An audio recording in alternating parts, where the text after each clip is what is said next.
Salut les gamers, bienvenue à Professeur Board Game, je m'appelle David. Aujourd'hui on continue notre série de vidéos mécanique de jeu 101 avec la mécanique de jeu pouvoirs variables ou pouvoirs spéciaux. Cette mécanique de jeu-là, on la retrouve autant dans les jeux compétitifs que dans les jeux coopératifs, mais un peu pour des raisons différentes. Premièrement, dans les jeux coopératifs, on va donner à chacun des joueurs un pouvoir qui est unique à lui et qui va lui donner une spécialisation. Il va avoir un avantage quand il va faire certaines actions pendant le jeu. Comme chaque joueur a un pouvoir qui est différent, quand les joueurs vont se mettre à travailler ensemble contre le jeu, chacun va avoir un avantage dans une des sections du jeu et l'équipe va travailler de façon plus efficace comme ça. Dans un jeu compétitif, pourquoi on met cette mécanique-là? Généralement, c'est pour varier, pour donner vraiment une touche unique à chacun des joueurs. Chacun des joueurs reçoit un personnage qui a un pouvoir variable qui est différent.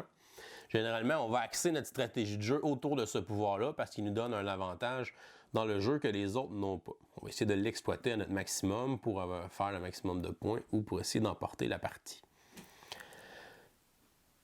Dans quelle sorte de jeu on peut retrouver cette mécanique-là? On y va avec plusieurs exemples.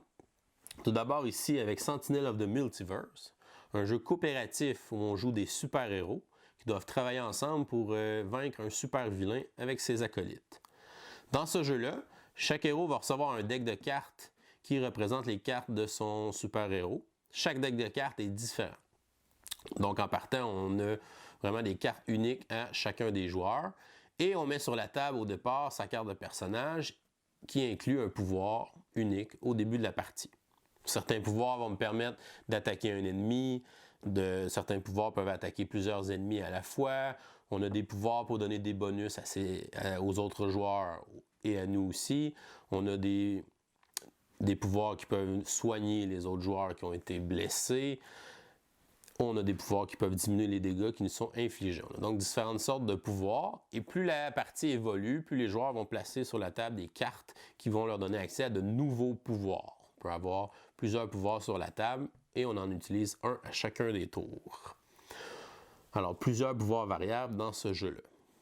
Juste à côté, on a les voyages de Marco Polo. Dans ce jeu-là, on essaie de marquer le plus de points possible, soit en faisant des contrats ou en déplaçant notre jeton sur les différentes cités pour essayer d'atteindre des objectifs. Au début de la partie, chacun des joueurs va recevoir un personnage qui va avoir un pouvoir variable qu'il va pouvoir utiliser pendant la partie. Dans ce jeu-là, les pouvoirs variables sont très forts comparativement à la plupart des jeux. Généralement, dans un jeu, le pouvoir va nous donner un léger avantage quand on va faire certaines actions pendant le jeu, alors que dans les voyages de Marco Polo, c'est un énorme avantage. On va donc essayer de baser notre stratégie pour la partie autour de notre personnage. On a un personnage qui n'a pas besoin de brasser les dés. Lui, il va choisir la valeur sur le dé au moment où il va le placer sur le plateau. On a un personnage qui reçoit un dé blanc à chaque début de tour avec un contrat gratuit en début de tour. Ce qui fait que lui, il va avoir plusieurs actions pour aller faire d'autres choses, qui est aussi un gros avantage. On a un joueur que son pouvoir, c'est d'avoir un deuxième personnage. Alors lui, il peut déplacer deux personnages différents sur la carte pour essayer d'aller visiter le plus de villes possible. On a un personnage qui n'a pas besoin de payer les frais quand il veut utiliser un endroit où il y a déjà les dés de quelqu'un. Placer des par-dessus, il ne paye rien d'excédentaire, il fait l'action. On a le marchand qui, à chaque fois que quelqu'un va aller dans le bazar acheter des marchandises, va recevoir une marchandise gratuite. Alors des pouvoirs, il y en a des très bons dans ce jeu-là. Ensuite, on va y aller avec le jeu Bang.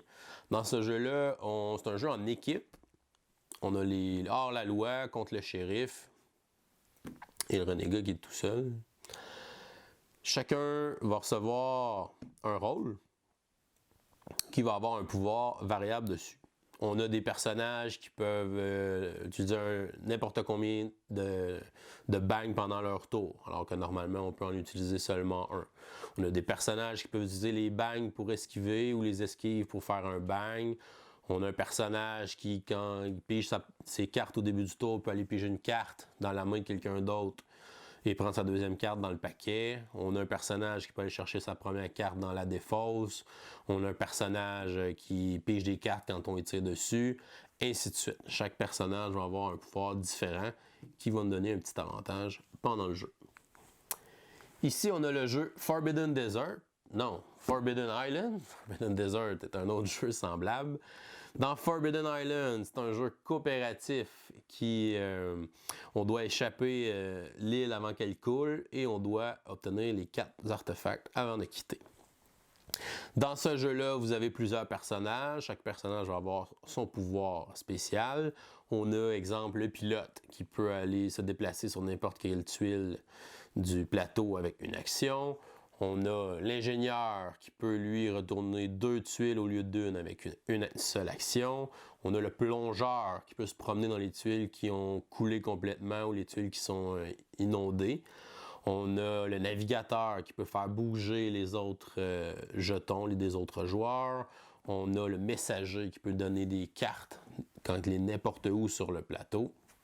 Et on a l'explorateur qui peut bouger en diagonale ou retourner des tuiles en diagonale pour éviter qu'elles coulent. Chaque joueur a donc un petit avantage qui peut permettre à l'équipe de mieux fonctionner ensemble. Finalement, j'ai gardé pour la fin le jeu Small World. Le jeu Small World est principalement un jeu de contrôle de territoire. Au début de son tour, un joueur va choisir un peuple.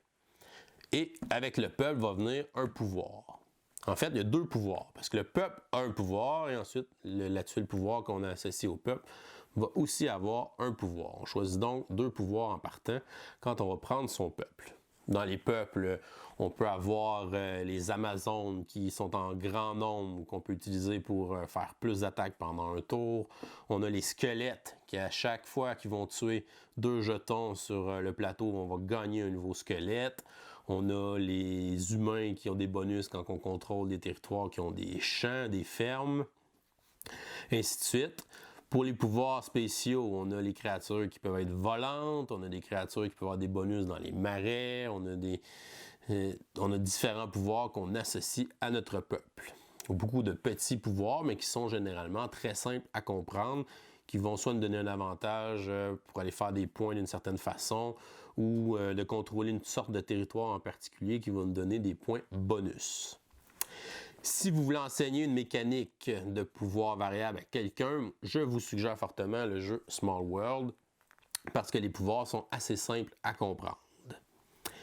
Et vous, quel est votre jeu favori qui utilise une mécanique de pouvoir variable ou de pouvoirs spéciaux? Vous pouvez me le faire savoir dans les commentaires en bas de cette vidéo.